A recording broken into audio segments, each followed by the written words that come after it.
Salve a tutti! Il sito JLC-PCB ha organizzato un concorso perché ha utilizzato i suoi servizi di produzione di circuiti stampati per realizzare i propri progetti. In questo video vi mostro il mio preferito, il robot Littlebot, che mostra il PCB Motor Robot. Su di essa sono presenti Arduino Nano, modulo robot, modulo di alimentazione, sensore di luce, temperatura, un buzzer e una scheda modulo Bluetooth per gestire il robot da remoto. La Motor si interfaccia con i motori, il servomotore frontale, una batteria ricaricabile e il sensore infrarosso che completano il robot.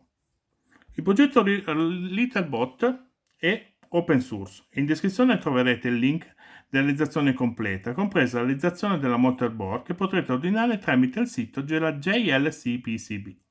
Se questo video vi è piaciuto mettete un like e seguite il mio canale. Grazie, a presto!